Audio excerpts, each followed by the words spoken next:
sorry. Hi everyone. I'm Zan, and I'm going to be reading a story that I wrote a few years ago.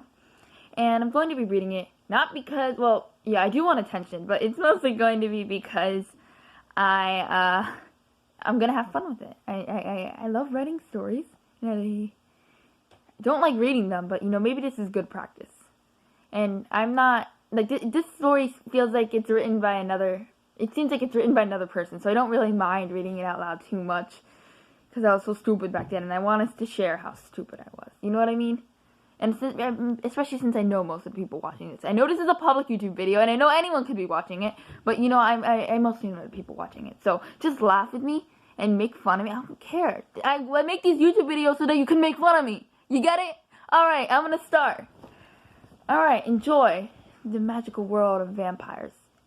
Or, story that's way too similar to Twilight. Okay, I'm gonna start.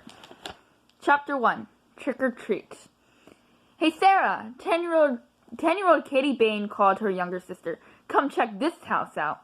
Wow, exclaimed the second grade girl. The decoration is so good, the graveyard looks so real. And the house looks so old, added Katie. These people must have a ton of money, Sarah remarked.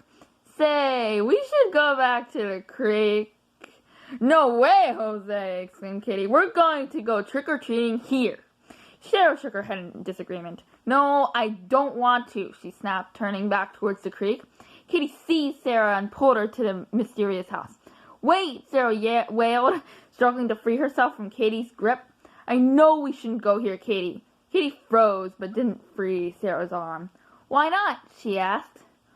Because there's no light near the house, answered Sarah. So, said Katie impatiently. Daddy told me, Miss Smarty Pants, said Sarah, wrenching her arm free. Well, you were having a sleepover with Gina. Sarah started to run, but Katie tripped her by grabbing her right leg. Sarah kicked with her other leg at Katie, but it was no use. She kept missing her. Nothing can stop me, dearie, remarked a smirking Katie, sarcastically, and definitely not an almost 8-year-old. Grrr, growled an offended Sarah. By the time Katie reached the 3 steps to his door, Sarah surrendered to her grip. Katie yanked Sarah on her feet and let go of her. To her surprise, Sarah didn't move. All she did was shiver.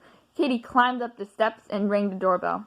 Sarah followed Katie to the door. They both thrust out their full baskets of candy and waited for a smiling adult with a huge bowl of candy to answer. But instead, a short, dark-haired man with drool circling his mouth opened the door. He had no bowl of candy and just stared at them, blankly.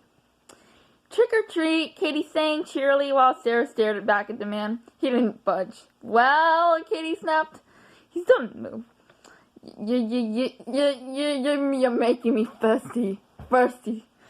He finally stammered. The man took a step towards them. They both screamed and ran for their lives all the way back to their house.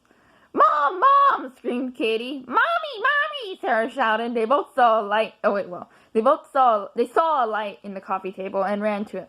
The mom's face was pale with concern as she looked up from her laptop at her breathless daughters. What happened? I thought you'd be back at 8 o'clock, she said. Gasp! We saw... Okay, that's bad acting. We saw a real-life vampire, replied Katie, chattering. They could hear their mom giggle a little. Oh, girls, you're always so silly. There's no such thing as a real-life vampire. You weren't there, insisted Katie. We were, and you can't doubt what we're telling you. Fair and square. Oh, but do you know, young ladies, it was probably dressed up for Halloween, declared Mom. But we didn't get any candy from him, whined Sarah. Maybe he didn't have any left over and wanted to scare you away instead of telling you about it, exclaimed Mom. But Mom, it just stared. Enough, girls. Time for bed. I'll come talk to you in a few minutes, said Mom. Katie trudged up the stairs while Sarah stomped up. Daddy would understand, Katie heard Sarah murmur. Katie agreed. Everything would not work out, all because her dad was deployed in the Navy. End of chapter 1. I'm going to stop here, and I'm going to give a few of my thoughts. Don't like Katie. Katie was definitely very controlling, and I think I made her controlling on purpose. I made her unlikable and controlling on purpose. That's the point of it, and I like that.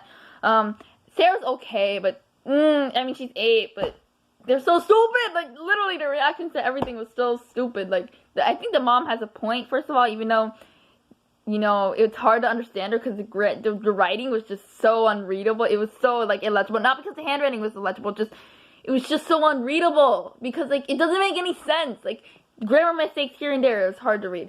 But, yeah, I don't like Katie. I didn't like Katie then. Sarah I probably liked, because and I still kind of like her. She's reasonable, even though she's 8. The mom is not much character development. I liked how I added the dad is in the Navy, kind of similar to my dad. I made them very similar to my own life, you know what I mean? That's what I made the character's life similar to my life at the time, and I liked that. So this was just a bit of, I was feeling a bit nostalgic, and I wanted to read this for you. Hope you enjoyed this. I'm going to stop it at the 6-minute mark.